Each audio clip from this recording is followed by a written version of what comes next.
प्रिय मित्रों, नमो नमः। संस्कृत कौमुदी में आप सभी लोगों का स्वागत है। मित्रों, हम लोग जो लघु सिद्धांत कौमुदी के अनुसार समास प्रकरण का अध्ययन कर रहे थे, वह सभी समास के पांचों भेदों का कल की कक्षा तक हम लोग अध्ययन करके समाप्त कर चुके हैं। अब आगे हम लोग आज की कक्षा में मित्रों समासांत प्रकरण का अध्ययन किया जाएगा। यह आप लोग अपनी पुस्तक लघु सिद्धांत कौमुदी खोल करके देखिए, जहां पर यह द्वंद्व समास समाप्त होता है उसी के बाद यह समासांत प्रकरण दिया होगा। ठीक, यह मित्रों परीक्षा की दृष्टि से अत्यंत महत्वपूर्ण है, क्योंकि कोई भी परीक्षा हो, यदि उसके सिलेबस में लघु सिद्धांत कौमुदी से समास प्रकरण है तो फिर इससे जो है कि प्रश्न अवश्य ही पूछता है। तो हम लोग इसको जरा ध्यान से अध्ययन करेंगे। अब आप लोगों के मन में यह प्रश्न उठता होगा कि ये समासांत प्रकरण है क्या। पांचों समास का तो हम लोगों ने अध्ययन कर लिया। तो मित्रों, इस समासांत प्रकरण में समास हो जाने के बाद समास के अंत में प्रत्यय के विधान करने वाले सूत्र पठित हैं, और लघु सिद्धांत कौमुदी में कुल 4 सूत्र पठित है। इस समासांत प्रकरण के अंतर्गत 4 सूत्र खोल करके देख सकते हैं आप लोग।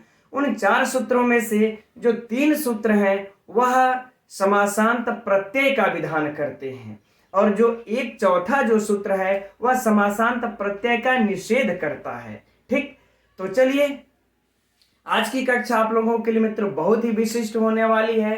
तो आप लोग अपनी नोट्स और अपनी पुस्तक लघु सिद्धांत कौमुदी लेकर के बैठ जाइए और चलिए इन समासांत प्रकरण के जो 4 सूत्र हैं उनमें जो पहला सूत्र है इसके अध्ययन से कक्षा को हम लोग प्रारंभ करते हैं। तो पहला सूत्र उसमें दिया हुआ है मित्रों, ऋक् पूरब्धु पथा मानक्षे, है ना। तो सबसे पहले हम लोग देखते हैं मित्रों कि यह सूत्र कैसा सूत्र है। तो यह मित्रों विधि सूत्र है। कैसा सूत्र है? विधि सूत्र है, विधान करता है। अब प्रश्न उठता है कि किसका विधान करता है। तो यह समासांत अर्थात समास हो जाने के बाद इस अप्रत्यय का विधान करता है। कौन से प्रत्यय का? अप्रत्यय का विधान करता है। राइट। तो प्रश्न उठता है कि किस किस कंडीशन में यह अप्रत्यय का विधान कर रहा है। तो देखते हैं, नियम देखिए मित्रों यहां पर दिया हुआ है। पहला है, हम लोग थोड़ा इसको विच्छेद करके अलग अलग पढ़ लेते हैं। पहला है देखिए रिच, है ना, नोट भी कर लेते हैं ताकि आप लोगों को समझने में आसानी होगी। रिच, उसके बाद है मित्रों पूर्व, पूर्व ये दूसरा हुआ, और तीसरा है अप। ठीक, चौथा है धुर। ठीक, ये रहा चौथा धुर, यहां अप, यहां पुर, ये रिच। अब इसके बाद है पथिन। इसके बाद क्या है? पथिन, है ना, ये रहा।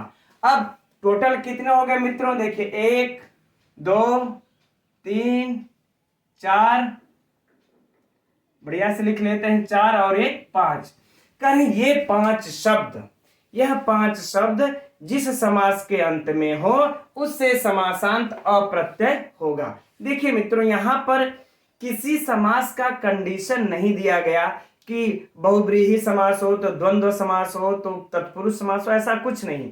कोई भी समास हो, बस उसके अंत में, चाहे वह बहुब्रीहि हो तत्पुरुष हो, बस उसके अंत में इन 5 में से कोई भी अगर एक शब्द नजर आ गया ना, तो फिर यह सूत्र कहता है हम समास जब आप कर लेंगे तो हम अप्रत्यय का विधान कर देंगे। यानी समास का कंडीशन नहीं है, यहां पर शब्दों का कंडीशन है। इसीलिए लघु सिद्धांत कौमुदीकार वरदराजाचार्य जी ने इसे समासांत प्रकरण में दिए, क्योंकि यहां पर कोई भी समास हो सकता है। अच्छा, ये तो इन्होंने 5 शब्दों को गिना दिए, लेकिन एक बात को यहां पर इन्होंने निषेध भी किया है। वह क्या है? कह रहे हैं कि आनक्षे, है ना, आनक्षे अर्थात अधन अनक्षे। ठीक, कह रहे हैं यदि ये धुर शब्द, यदि जो ये धुर शब्द है, जब यह चक्र की यानी कि चक्का की जो चक्र होता है उसके धुरी का अर्थ जब देगा, तब आप यह अप्रत्यय का विधान नहीं कीजिएगा, तब निषेध कर देते हैं। बात को समझिएगा। धुर शब्द जो है कि कह रहे हैं कि जब यह दूसरे अर्थ में रहेगा, अन्य अर्थ में, तब तो हो जाएगा, लेकिन अगर चक्का का जो होता है ना चक्र, उसके जो बीच की जो धुरी होती है उस अर्थ में जब आएगा तब करें, तब आपको समासांतर प्रत्यय का विधान नहीं करना है। तो अब यहाँ पर मित्रों हम लोगों को यह 5 शब्दों से अब उदाहरण देखना है। तो क्रमशः चलिए रिच से हम लोग अध्ययन प्रारंभ करते हैं। रिच के उदाहरण से फिर क्रमशः पूर्व, आप, धुर और पथिन का देखेंगे। तो इसके लिए मित्रों जो हम लोगों को पहला उदाहरण मिलता है रिच का अर्धर्च ना, इसका 2 उदाहरण मिलता है। एक तो अर्धर्च बनता है और एक अर्धर्चम बनता है। मित्रों यह आप लोग दोनों उदाहरण याद रखिएगा, क्योंकि परीक्षा में कंफ्यूज करने के लिए पूछ देगा।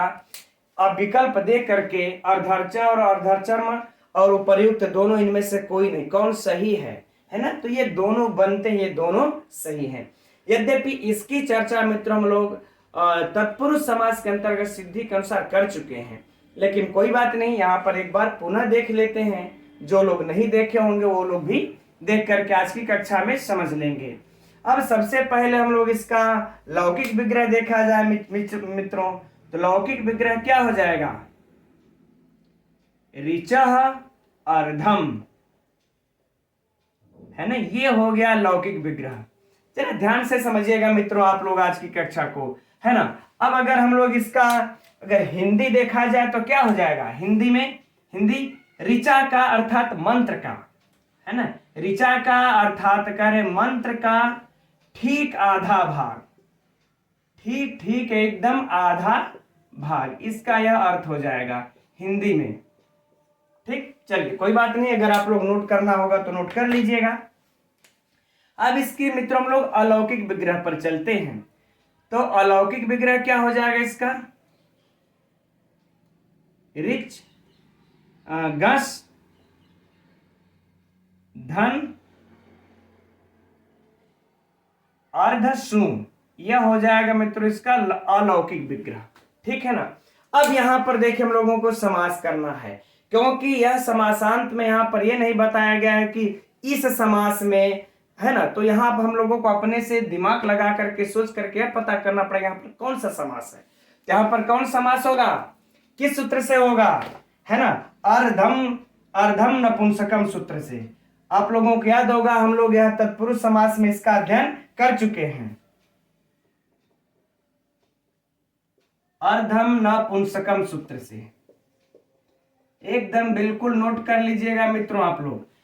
अब देखिए सबसे परीक्षा का जो इस प्रकरण से, समासांत प्रकरण से जो पूछा जाता है परीक्षा में प्रश्न, वो यही हम लोगों को ध्यान देना है ना, कि यह अर्धर्च में किस सूत्र से समास हो रहा है। ठीक, तो अर्धम नपुंसकम से हो रहा है और यह कौन सा समास होगा? तत्पुरुष समास, है ना, तत्पुरुष समास हो जाएगा। ठीक, अब यहां पर मित्रों हम लोग इसकी एक बार सिद्धि देख लेते हैं, बाकी तो फिर हम लोग इसी तरह से सिर्फ बोल करके देखते हुए चलेंगे। तो इसकी यहां पर सिद्धि देख लेते हैं। तो अब यहां पर अगला हम लोगों का कदम, अगला स्टेप क्या होगा? सबसे पहले यह देखना होगा कि इसमें किसकी उपसर्जन संज्ञा हो रही है। तो किसकी हो रही है? सूत्र क्या आ जाता है मित्रों? प्रथमा निर्दिष्टम समास उपसर्जनम, प्रथमा निर्दिष्टम समास उपसर्जनम सूत्र से जो प्रथमा से निर्दिष्ट होगा उसकी उपसर्जन संज्ञा हो जाएगी। तो यह सूत्र हम लोगों का क्या कर रहा है मित्रों? संज्ञा करता है। नोट कर लीजिएगा, है ना, संज्ञा करता है। कौन सी संज्ञा? उपसर्जन संज्ञा। तो इसमें प्रथमा से निर्दिष्ट, देखिए अर्धम है ना, ठीक, तो अर्धम प्रथमा से निर्दिष्ट है, तो इस अर्ध की प्रातिपदिक उपसर्जन संज्ञा हो जाएगी। जब उपसर्जन संज्ञा हो जाएगी, ठीक, तो फिर हम लोगों का अगला सूत्र आ जाएगा उपसर्जनम पूर्वम, उपसर्जनम पूर्वम, यह अगला सूत्र आ जाएगा। अब यह सूत्र क्या करेगा? इस उपसर्जन वाले को पूर्व में निपात कर देगा। मित्रों इस तरीके से हम लोग बार बार एक सिद्धि करके रोजाना एक सिद्धि करके देख लेते हैं, ताकि आप लोगों की सिद्धि एकदम रट सी जाए, सूत्र एकदम रट सा जाए, है ना। चलिए, तो इस उपसर्जनम पूर्वम से इसकी अर्ध की पूर्व में जब प्रयोग हो जाएगा तो क्या बन जाएगा? अर्ध। अर्ध को हम लोग लिख देंगे, चलिए अर्ध लिख लिए, ठीक है ना। अब हम लोगों की एक और पहले सूत्र लगा लेते हैं, फिर इसको पूरा लिखा जाएगा। अगला सूत्र कौन आएगा? कृत तद्धिति समासाश्च। कृत तद्धित समासाश्च सूत्र से इसकी प्रातिपदिक संज्ञा। तो यह भी सूत्र कौन सा संज्ञा कर रहा है? यह कैसा सूत्र है? यह भी संज्ञा कर रहा है। कौन सी संज्ञा? इसकी प्रातिपदिक संज्ञा। और फिर अगला सूत्र आ जाएगा कौन सा? सुपो धातु प्रातिपदिकयोः। सुपो धातु प्रातिपदिकयोः सूत्र से इस गस की और सु की जो सुप है इनका लोप करके कर देगा बस अर्ध। तो अर्ध इसका पूर्व में प्रयोग हो ही गया है। अब इसके बाद रिच को भी लिख देंगे, तो अर्ध धन रिच, ये हम लोगों का बन गया। हो गया ना? ठीक। अब यहां पर इतना तक तो बिल्कुल सरल है। अब यहां पर देखिए, यहां पर अ है, ये री है, तो कौन सी संधि होगी? कौन सा सूत्र काम करेगा मित्रों? यहां पर लोगों का काम कर जाएगा आद गुणा। देखते रहिए आप लोग कि जब एक चीज की सिद्धि करते हैं हम लोग, संस्कृत में कहते हैं लोग संस्कृत बड़ा सरल है, ऐसा नहीं है मित्रों। हिंदी गणित में हम लोगों को विद्वान बनना है तो 1000 सूत्र याद कर लीजिए पर्याप्त है, लेकिन यहाँ हम लोगों को बिल्कुल मैथ के अनुसार सिद्धि करते हैं, वो भी 4000 सूत्र याद करेंगे लगभग, तब जाकर के इस तरीके से आप सिद्धि कर पाएंगे। लेकिन उतनी तो हम लोगों के पास भी कैपेसिटी नहीं है। जो काम चलाओ, जो रनिंग में सूत्र होते हैं उनको याद कर लेते हैं हम लोग। तो चलिए, आद गुणा से यहां पर गुण हो जाएगा। जब गुण हो जाएगा तो क्या हो जाएगा? अर्धर्च, है ना? अर्धर्च, ये बन गया। अब मित्रों यहां पर अब इस सूत्र का अब काम आया है किसका? ऋक पूरब धूप था मानक्षे का। इस सूत्र को अब कह रहे हैं कि रंत में यदि रिच शब्द है तब भाई हम समासांत अप्रत्यय कर देंगे। तो समास तो देख रहे हैं कि हो ही चुका है, अर्धर्च में समास हो चुका है। सिर्फ सुआदि की उत्पत्ति ही करना है। लेकिन उससे पहले याद हम कहा कि रिच अंत में आ गया, समास का कोई कंडीशन है नहीं, तो हम अप्रत्यय का विधान कर देते हैं। किस सूत्र से हो जाएगा मित्रों? इसी सूत्र से होगा। यहां पर लिख लीजिएगा आप लोग, मैं नहीं लिख रहा हूं चूंकि आगे और भी सूत्र लिखने हैं। आप लोग अपने नोट्स में अवश्य लिख लीजिएगा अ का विधान यहां पर इस सूत्र से। अब आगे हम लोग इसको मिला देते हैं तो क्या बन जाएगा? अर्धर्च। यह पूरा हो गया अर्धर्च, है ना? अब यहां पर देखिए मित्रों, सु आदि की उत्पत्ति अब कर सकते हैं। तो हम लोग जैसे सु आदि की उत्पत्ति करने चलते हैं वैसे ही आप लोगों को याद होगा तत्पुरुष समास के अंतर्गत जो अंतिमवा सूत्र पठित था, आप लोग अपने लघु सिद्धांत कौमुदी में ओपन करके देख लीजिएगा, है ना? अंतिमवा जो सूत्र है क्या है? अर्धर्चा पुंसीच। अर्धर्चाह पुंसीच। ठीक। यह क्या कहता है? यह कहता है जो अर्धर्च होता है यह च मतलब और पुंसी माने पुलिंग में भी हो, तो इस सूत्र के द्वारा पुलिंग में होगा और नपुंसक लिंग तो पहले से ही है।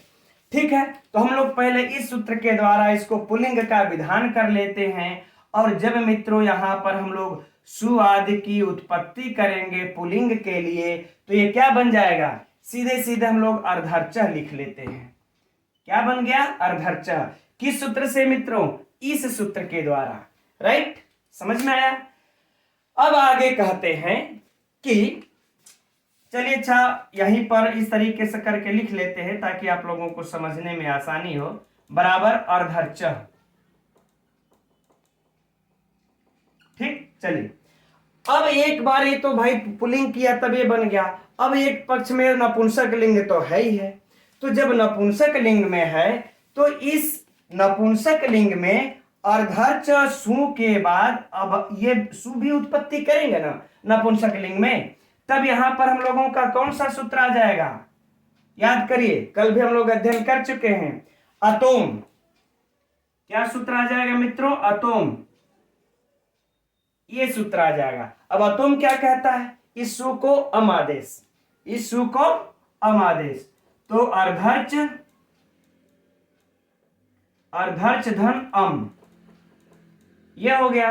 इस सूत्र से। अब हम लोग जस्ट कल भी इसका चर्चा किए थे, अगला सूत्र कौन काम करेगा? अब अमी पूर्वः, क्या काम कर जाएगा? अमी पूर्वः, ये सूत्र काम करेगा और इस अम को पूर्व रूप होकर के मित्रों सिद्ध हो जाएगा अर्धचर्म। क्या सिद्ध हो जाएगा? अर्धचर्म।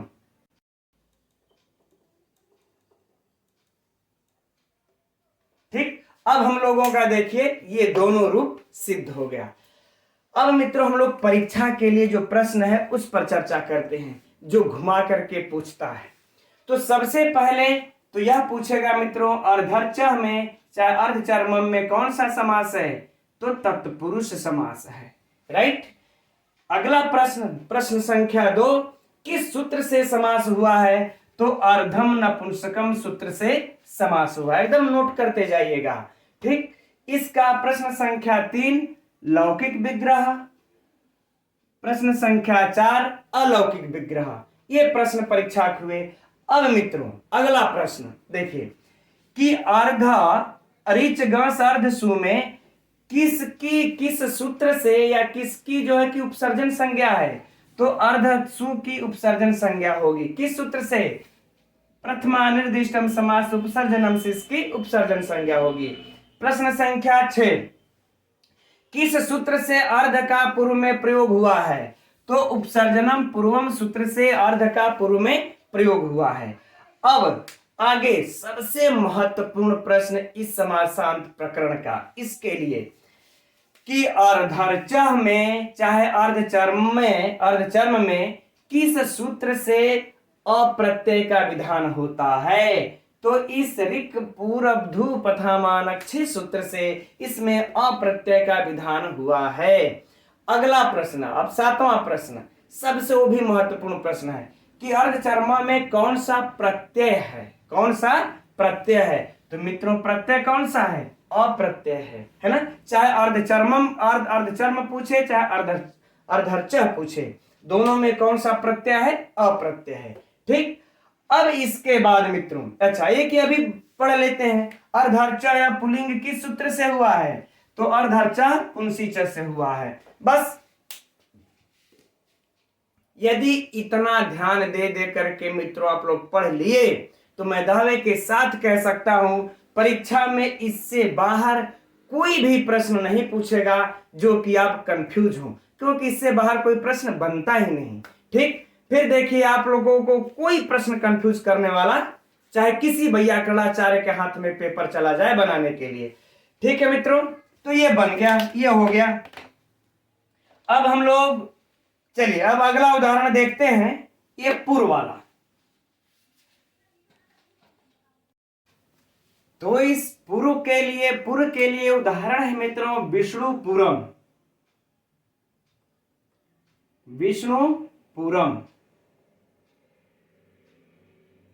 ठीक, अर्थात पहले इसका हम लोग लौकिक विग्रह देख लिया जाए। लौकिक विग्रह है इसका विष्णोह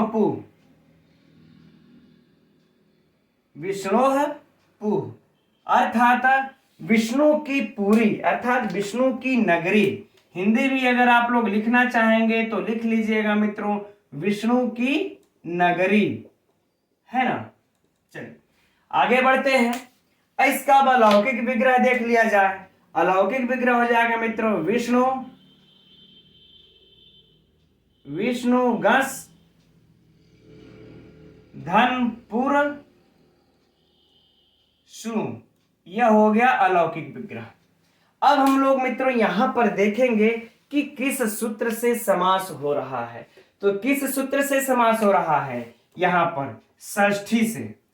यह तो मित्रों आप लोग अपनी नोट्स में जरूर ही लिखिएगा इस समासांत प्रकरण का कि किस उदाहरण में किस सूत्र से समास हो रहा है और कौन सा समास हो रहा है, क्योंकि यही प्रश्न है जो सबसे बड़ा उलझाता है हम लोगों को परीक्षा में और यही पूछा भी जाता है। ठीक है ना।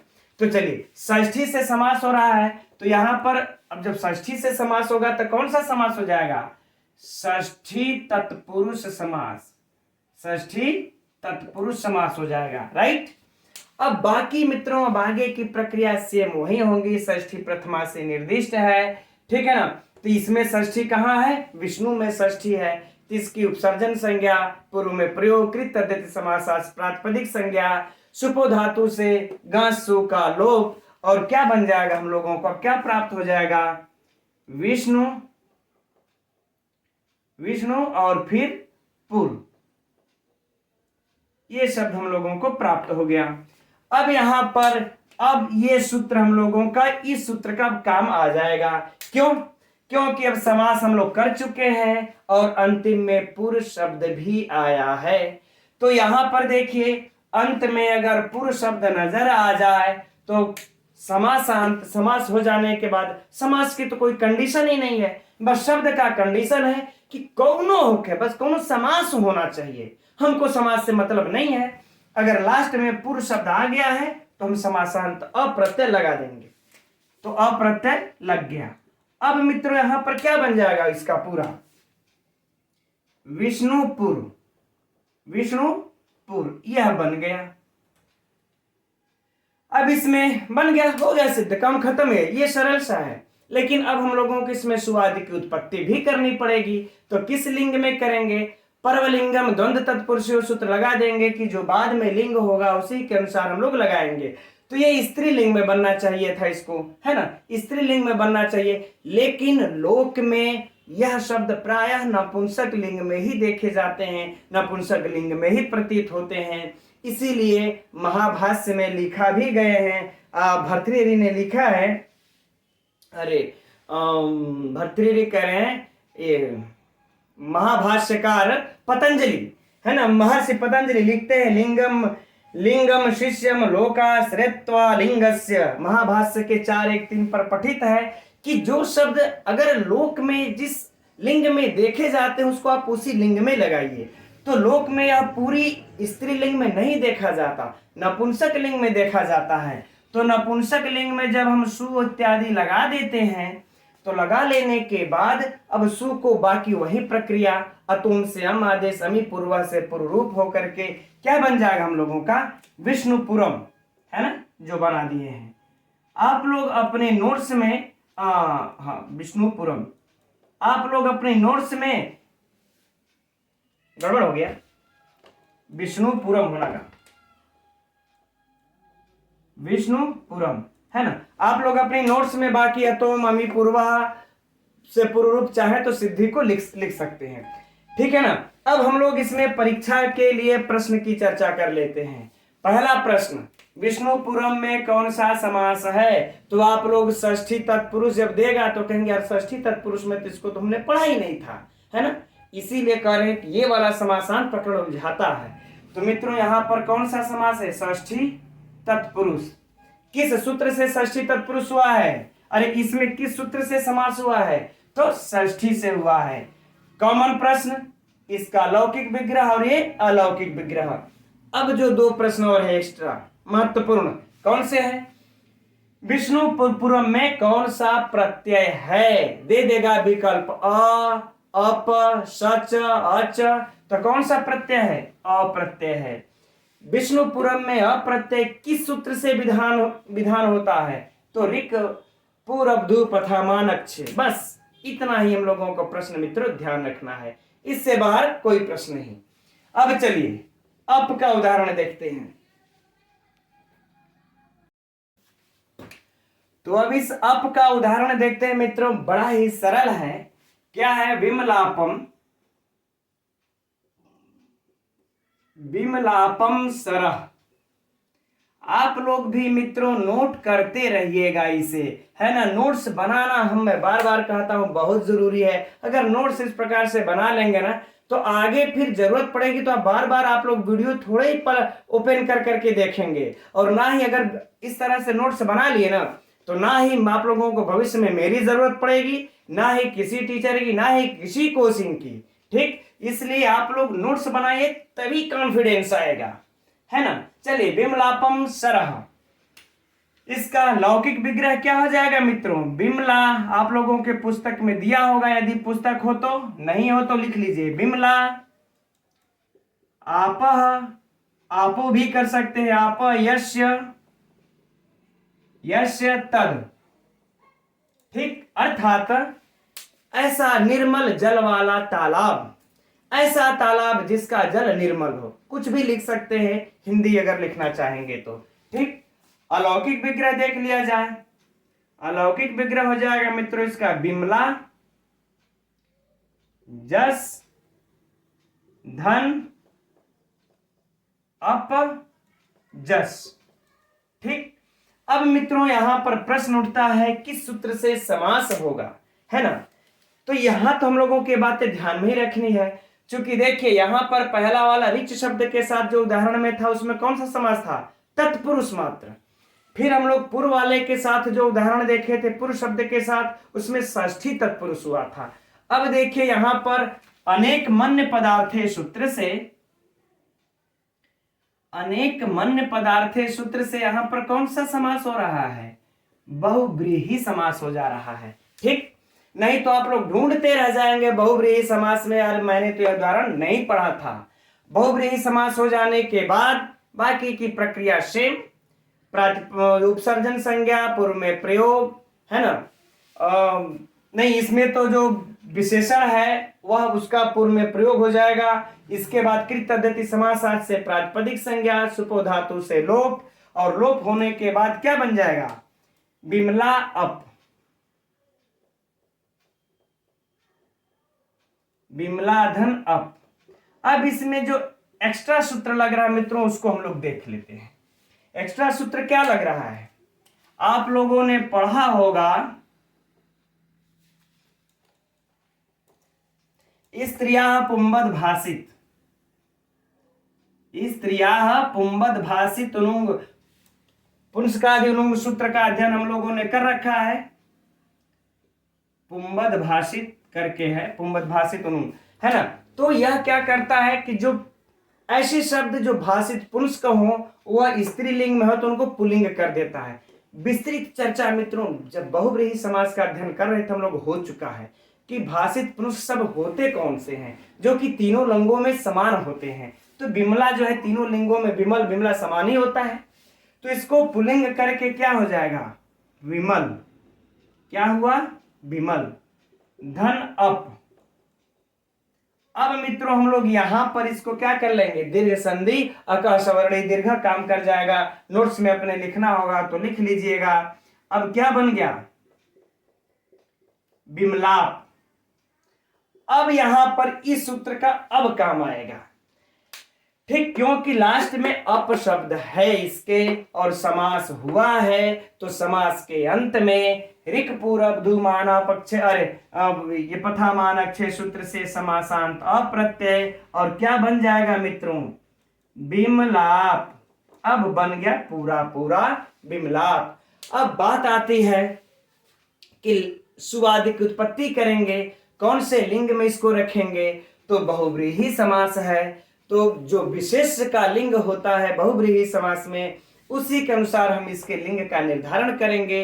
तो बहुव्रीहि समास का जो विशेष है वह क्या है, सरह, इसीलिए यहां पर लिख दिए हम लोग सरह यानी कि तालाब। नपुंसक लिंग का शब्द है, तो नपुंसक लिंग में है तो बाकी की प्रक्रिया मित्रों जब सु लगाएंगे हम लोग तो वही हम आदेश समी पूर्व से पूर्व रूप होकर के बन जाएगा बिमलापम, बिमलापम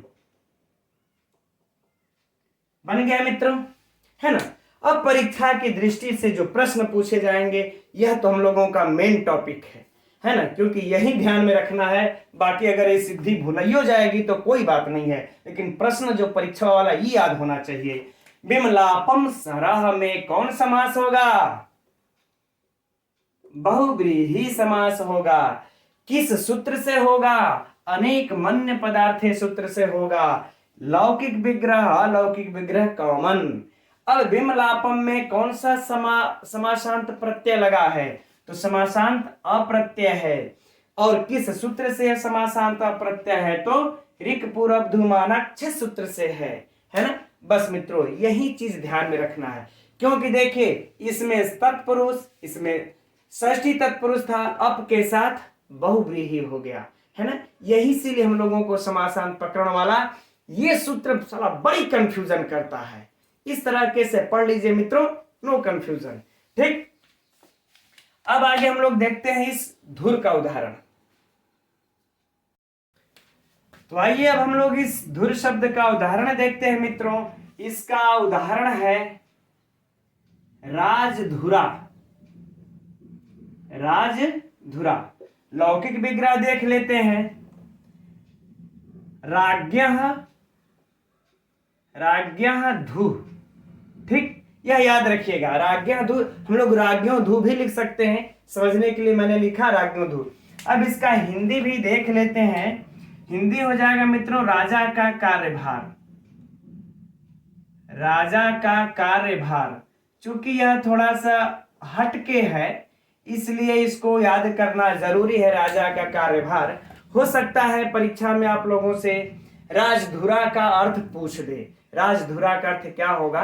राजा का धुरी, राजा का चक्र, राजा का कार्यभार, राजा का शासक। तो याद होना चाहिए, है ना, राजा का कार्यभार। अब इसका हम लोग मित्रों अलौकिक विग्रह करते हैं। अलौकिक विग्रह क्या हो जाएगा? राजन गस धन धुर, धुर सु। ये हो गया अलौकिक विग्रह। अब इसमें किस सूत्र से समास हो जाएगा मित्रों? षष्ठी से, अर्थात षष्ठी से समास होगा और षष्ठी तत्पुरुष समास होगा। ठीक, ये बातें ध्यान में रखनी है। बाकी की प्रक्रिया से सोचना ही नहीं है, चर्चा बार बार करने की कोई आवश्यकता नहीं है, समय बचा लेते हैं। राजन धन धुर। अब एक्स्ट्रा सूत्र इसमें क्या लगा है वही जाना पहचाना। न लोपः प्रातिपदिकान्तस्य। अब हम समझते हैं मित्रों न लोपः प्रातिपदिकान्तस्य से अब हम समझते हैं मित्रों आप लोगों को ये सब सूत्र। न लोपः प्रातिपदिकान्तस्य यसेति चम अतो अतोम अमी पूर्वः, ठीक है ना, उपसर्जनम पूर्वम कृत तद्धिति समासाश्च। ये सब सूत्र जो जनरल सूत्र हैं, अब जो अगर कक्षा शुरू से ले रहे होंगे ना उनको ये सब सूत्र याद हो गए होंगे। चलिए अब इस न लोपः से कहता है कि न का लोप हो प्रातिपदिक के अंत में हो तो इस न का लोप हो करके क्या बन जाएगा मित्रों? राजधुर, है ना, राजधुर बन जाता है। हम लोगों को बनाना क्या है? राजधुरा सिद्ध करना है। तो राजधुर बन गया। अब यहां पर ये धुर शब्द तो आ गया ना, तो फिर अब ये सूत्र तुरंत तोड़ दे काम करेगा और कह देगा मैं अब अप्रत्यय का विधान करता हूं। अप्रत्यय यहां पर हलंत रहेगा क्योंकि हलंत है। अब जब अप्रत्यय का विधान हो गया तो क्या हो जाएगा? राजधुर पूरा। आई बात है समझ में? अब आगे प्रश्न उठता है, इसमें अब लिंग का विधान करना चाहिए। तो पर्वलिंगम द्वंद्व तत्पुरुषो सूत्र, चूंकि तत्पुरुष समास है काम करेगा। तो बाद वाला लिंग क्या है? धुरी, अर्थात स्त्रीलिंग है। ये स्त्रीलिंग में विवक्षा में हम लोगों को करना पड़ेगा। तो स्त्रीलिंग में हम लोग क्या लगा देंगे? इसमें अजादतस्त सूत्र लग जाएगा ना। इस सूत्र से कहते हैं यहां पर टाप प्रत्यय लगा देंगे। कौन सा प्रत्यय? अजादतस्त टाप। टाप में सबका लोप होकर के क्या बचता है? बस आ। अब क्या हो जाएगा? राजधुरा। राजधुरा। लेकिन अभी भी हम लोग इसको इस तरह से प्रयोग नहीं कर सकते जब तक से हम लोग सु आदि की उत्पत्ति नहीं कर लेंगे। तो चलिए हम लोग यहां से सु आदि की उत्पत्ति करते हैं। फिर हम लोगों का सूत्र आ जाएगा मित्रों हलंग्या बेभ्यो दीर्घात से।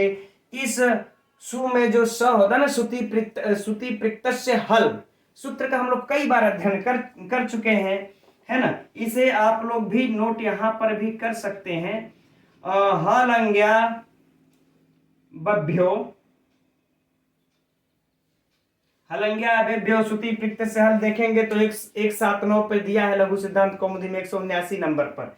श्रुति प्रत्यय से हल, इसमें सु के स का जो बचता है उसका लोप कर देता है। जब लोप कर देगा तो पूरा टोटल गायब हो गया, बच गया हम लोगों का राजधुरा। ठीक, ये हम लोगों का सिद्ध हो गया।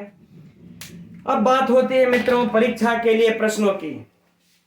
परीक्षा के लिए प्रश्न क्या हो जाएगा? राजधुरा में कौन सा समास है? षष्ठी तत्पुरुष।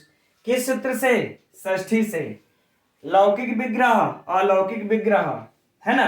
अब समासांत, इसमें समासांत कौन सा प्रत्यय है? अप्रत्यय। किस सूत्र से है?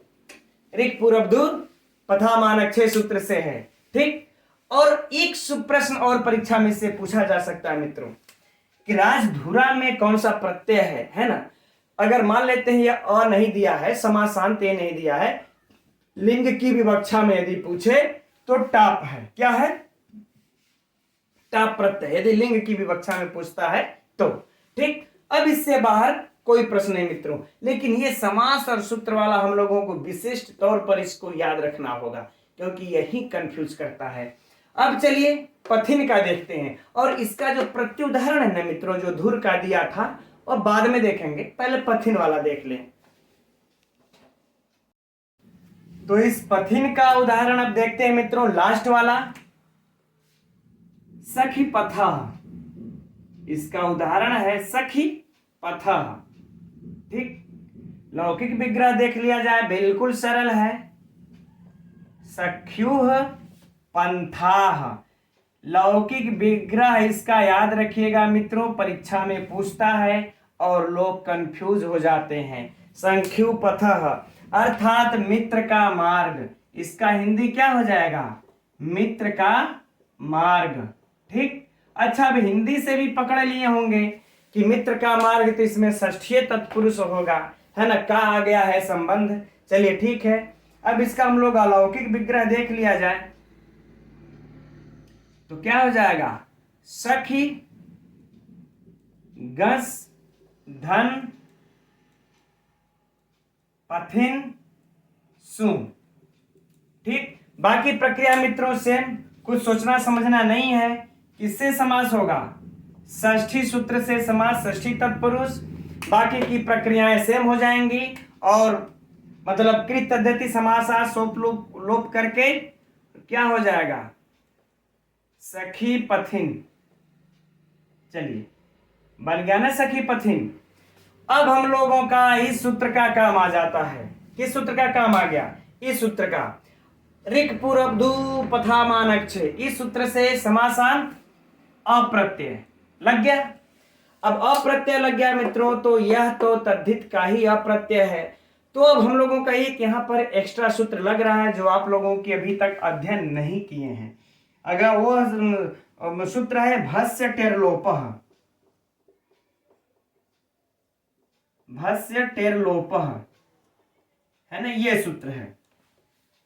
ठीक। ये कहता है कि भ संज्ञा के टी का लोप हो जाए, भ संज्ञा के टी का लोप। तो ये देखिए, तद्धित प्रत्यय के परे रहते पुरुष शब्द समुदाय की भ संज्ञा हो जाती है, और इस सूत्र से इसकी टी संज्ञा अर्थात इन का लोप हो जाएगा। इस सूत्र से जब इन का लोप हो जाएगा तो क्या बच जाएगा? सखी पथ बन गया। अब यह जो अप्रत्यय है, तो यह तो इसमें आएगा ना, तो जब यह इसमें आएगा तो क्या बन जाएगा? पूरा पूरा सखी पथ, मतलब सखी पथ बन जाएगा। फिर सु आदि की उत्पत्ति कर लेंगे, पुलिंग है, परवलिंगम द्वंद्व तत्पुरुष हो। ठीक। तो हम लगा करके इसको हम सखी पथ बना लेंगे, बन गया सखी पथ मित्र का मार्ग। ठीक। अब इसके लिए एक और उदाहरण आप लोगों के किताब में दिया होगा, बड़ा कंफ्यूज करने वाला, इसी पथिन का वह भी उदाहरण है। क्या उदाहरण है मित्रों? रम्य पथः। रम्य पथः, यहां से लिख लेते हैं, रम्य पथः। ठीक। रम्य पथोदेशा होगा, लेकिन हम लोग अलग अलग लिख लेते हैं समझने के लिए। रम्य पथः देशः, है ना। लौकिक विग्रह इसका देख लेते हैं हम लोग। लौकिक विग्रह क्या हो जाएगा? रम्याः। हम यहाँ पर डिफरेंट करके बताएंगे मित्रों, भी जो परीक्षा में कंफ्यूज करता है। रम्याः पंथानः, रम्याः पंथानः यस्मिन् सः, यस्मिन् सः। ठीक। इसका अलौकिक विग्रह हो जाएगा मित्रों, रम्य जस धन पथिन जस।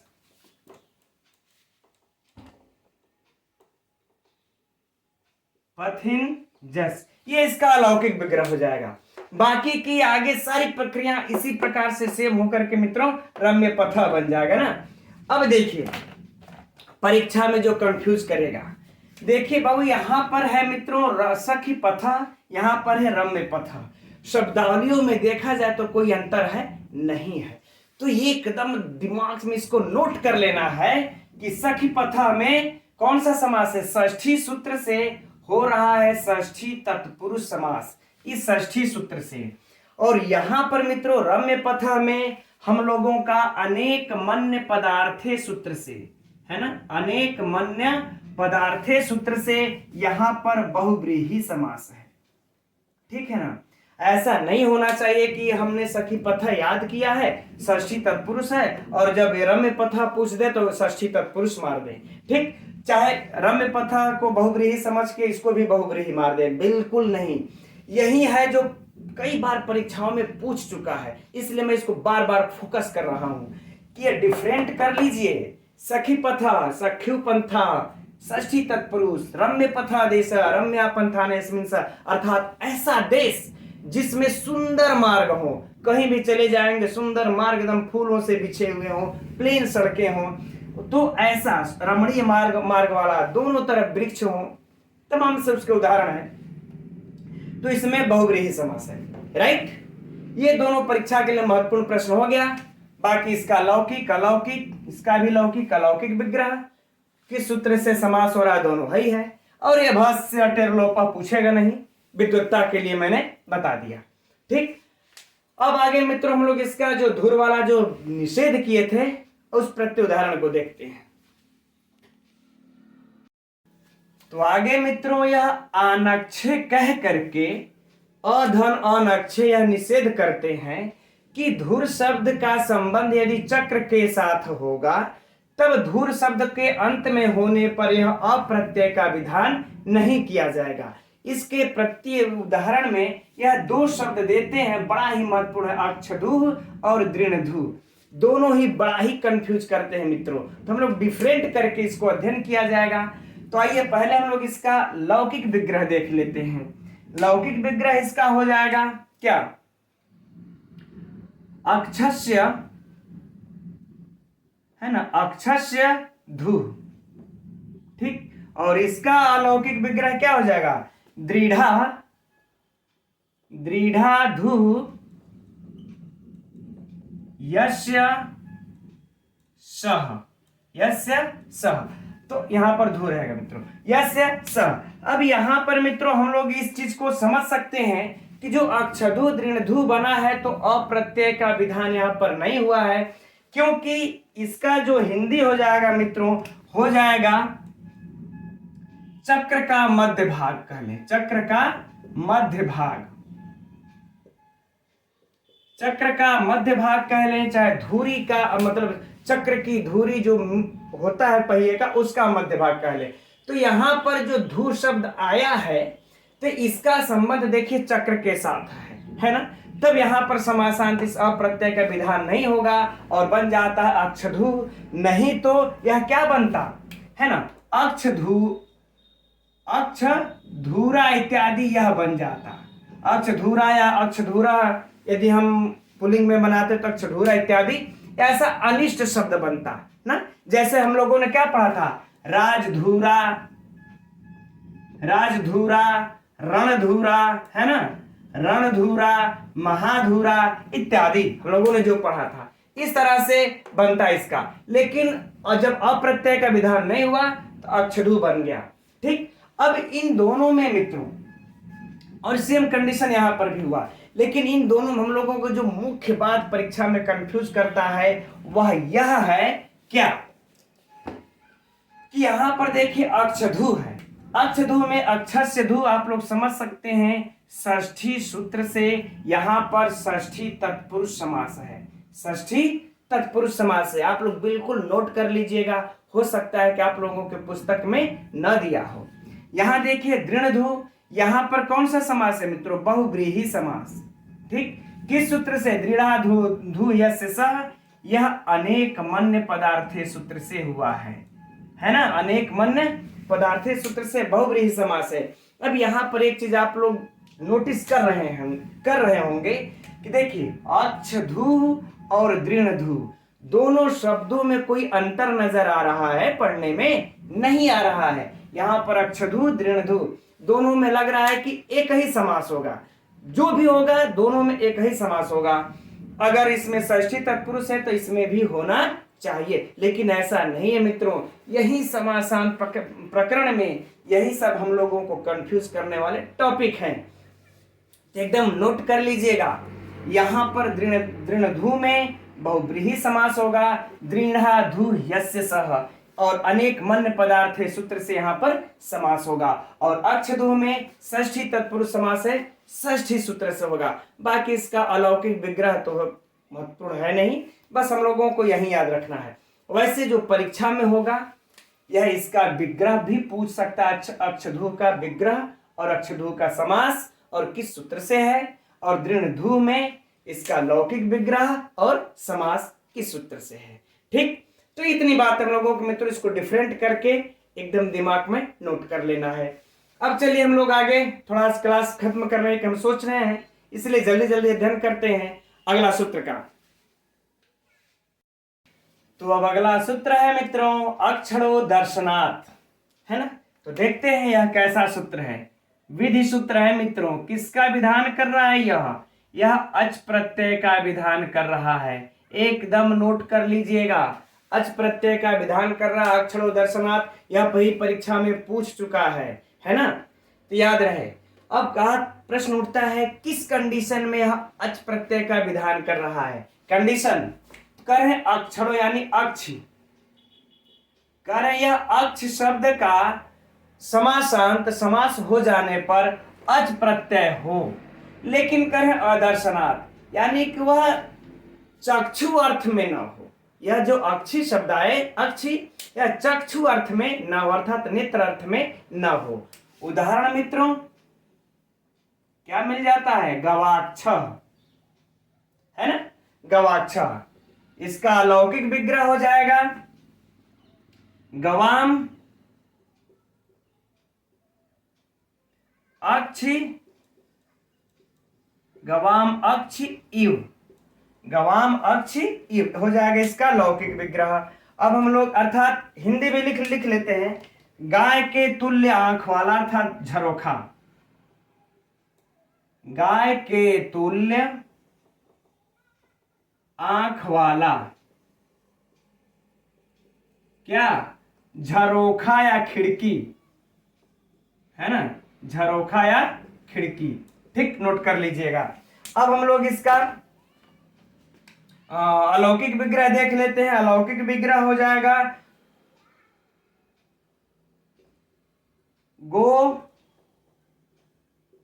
गस धन अक्षी शून।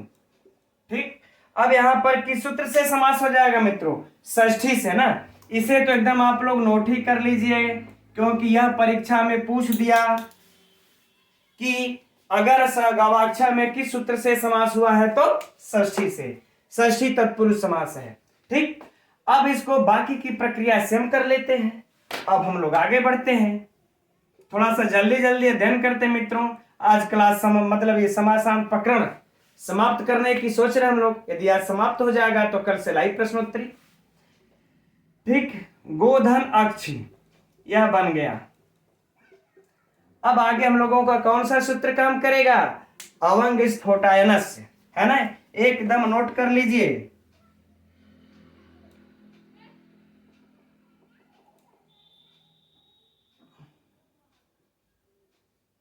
स्फोटायनस्य, है ना, अवंग स्फोटायनस्य सूत्र काम कर जाएगा।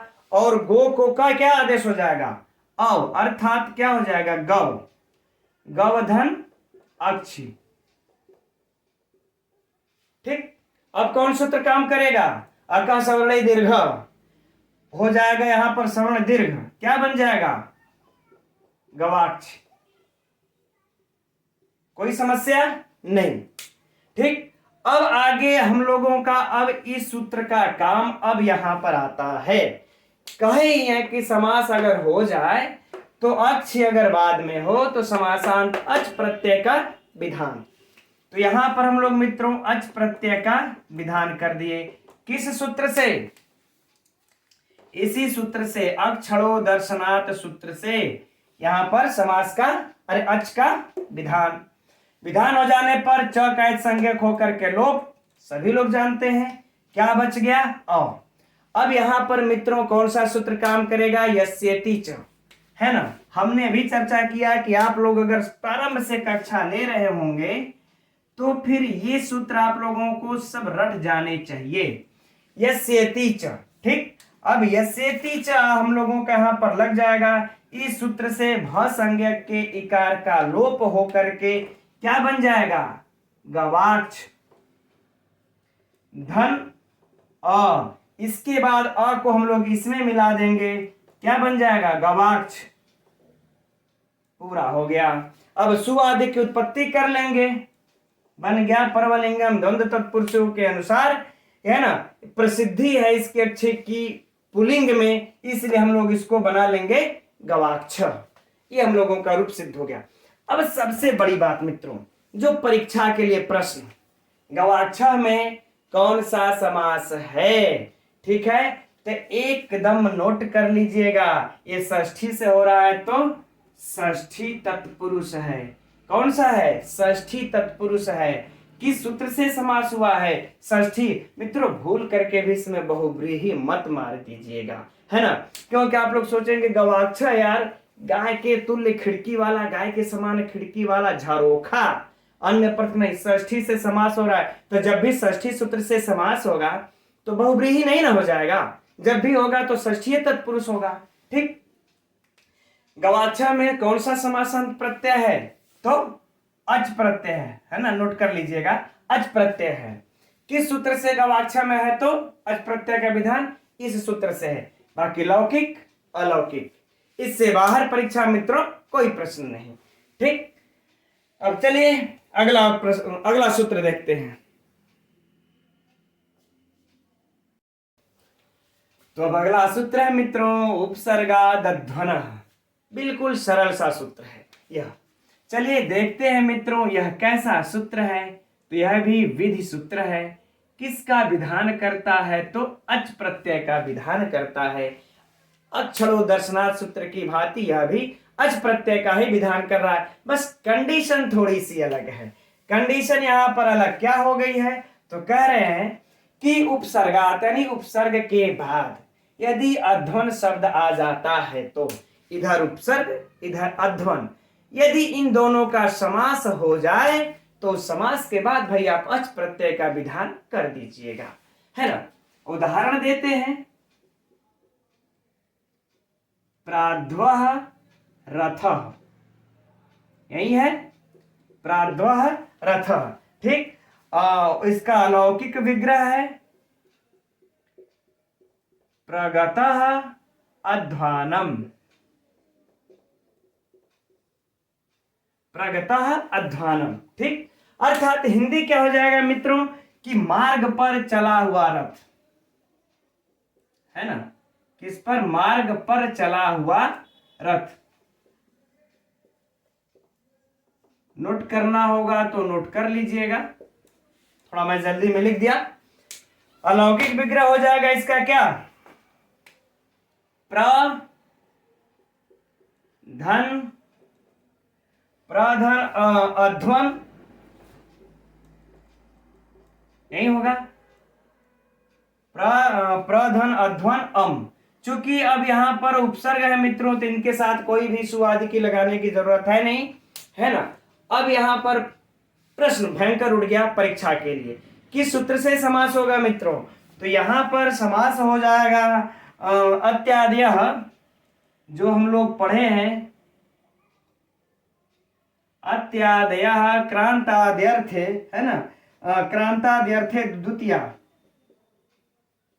क्रांताद्यर्थे द्वितीया सूत्र से प्रादि तत्पुरुष है। प्रादि में भी द्वितीया प्रादि तत्पुरुष है। यही परीक्षा के लिए प्राध्व यदि दे देगा तो आप लोग कहेंगे यार प्रादि तत्पुरुष में तो है ही नहीं है। इसलिए यह हम लोगों को मित्रों याद रखना होगा। इसीलिए समासांत प्रकरण में देखिए भिन्न भिन्न प्रकार के समासों से समासांत प्रत्यय लग रहे हैं। बाकी की प्रक्रिया सेम होकर के मित्रों प्रधन अध्वन क्या बना देंगे हम लोग, सीधे प्राध्वन, बिना सोचे समझे, लेकिन बना तो है प्राध्वा, है ना। तब यहां पर आप लोगों को अब याद होगा मित्रों कौन सा सूत्र लगेगा यहां पर। अब यहां पर हम लोगों का लग जाएगा, और पहले तो इसको लगाएंगे, हाँ पहले उपसर्गादध्वना सूत्र लगेगा इसी को, और उपसर्गादध्वना से क्या हो जाएगा, अच प्रत्यय। कौन सा प्रत्यय, अच प्रत्यय। अब अच में च का इत संज्ञक होकर के लोप बच गया और। अब यहां पर सूत्र काम करेगा मित्रों, यशेति च, अरे नस्तद्धिते, नस्तद्धिते, यह सूत्र काम कर जाएगा। इस नस्तद्धिते सूत्र से भ संज्ञक के जो टी है इसका लोप, यानी अन का लोप, किससे, नस्तद्धिते से। जब लोप हो जाएगा तो क्या बन जाएगा, प्राध्व, धन अ इसमें मिल जाएगा, बन गया प्राध्व। सुवाद की उत्पत्ति कर देंगे, बन जाएगा प्राध्व, राइट। चलिए अब परीक्षा के लिए जो प्रश्न है उस पर चर्चा कर लेते हैं मित्रों। प्राध्व में कौन सा समास है, तो प्रादि तत्पुरुष समास है। कौन सा प्रादि है, तो अत्यादयः क्रांत्याद्यर्थे द्वितीया से है। तो फिर यहां पर द्वितीया प्रादि हम लोग लिख देंगे, अगर क्वेश्चन को ज्यादा अंदर से पूछा तब द्वितीया प्रादि तत्पुरुष है। अब अगला प्रश्न हो जाएगा इसमें कि प्राध्व में किस सूत्र से समास हुआ है मित्रों, तो अत्यादयः क्रांत्याद्यर्थे द्वितीया से समास हुआ है ना। प्राध्व में कौन सा प्रत्यय है, तो अच प्रत्यय है ना। कौन सा प्रत्यय है, अच प्रत्यय है। प्राध्व में किस सूत्र से लगा है यह अच प्रत्यय, उपसर्गादध्वना सूत्र से लगा है यह अच प्रत्यय। अब इससे बाहर मित्रों कोई परीक्षा का प्रश्न नहीं बनता है। अब हम लोगों को पूरे लघु सिद्धांत कौमुदी के समास प्रकरण में जो अब अंतिम सूत्र है, चलिए अब उसका अध्ययन करते हैं। तो यह रहा मित्रों समास प्रकरण का अंतिम सूत्र, न पूजना। आइए देखते हैं फटाफट, चूंकि समय अब ज्यादा हो गया है, कि यह कैसा सूत्र है। संक्षेप में इसको समझ लेते हैं। तो मित्रों यह निषेध सूत्र है। किसका निषेध करता है, तो टच प्रत्यय का निषेध करता है। तो किस कंडीशन में, तो कह रहे ना मतलब नहीं पूजनार्थ माने पूजनार्थ, यानी कि जब पूजनार्थक अर्थ हो तो वहां पर जो समासांत यदि टच प्रत्यय का विधान किया गया है उसको हम निषेध करते हैं। ठीक, देखिए जैसे कह रहे हैं कि सुराजा,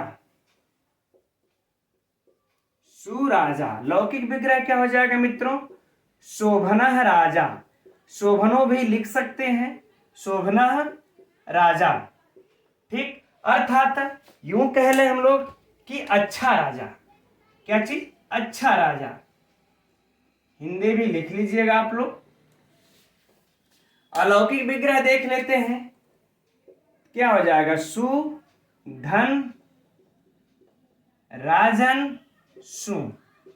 अब मित्रों यहां पर हम लोग देखेंगे कि किस सूत्र से समास है, जो परीक्षा के लिए प्रश्न है हम लोगों को। तो कुगति प्रादेय सूत्र से समास है। कुगति प्रादेय सूत्र से हम लोगों को यहां पर समास प्राप्त हो रहा है, राइट।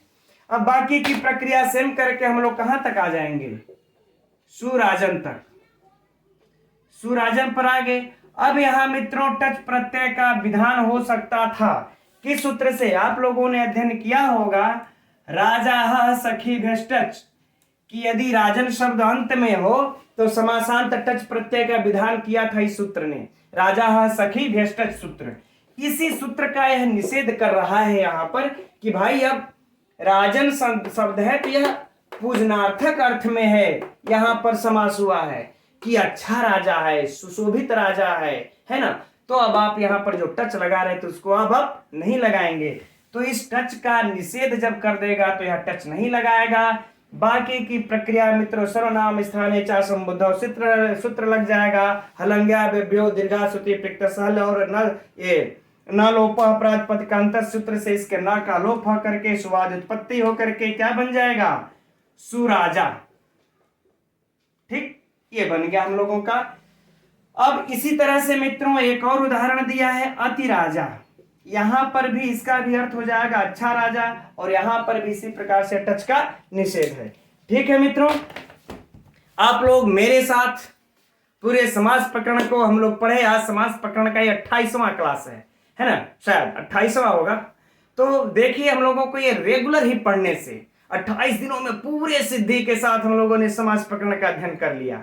सिर्फ कंटिन्यूटी होनी चाहिए, है ना।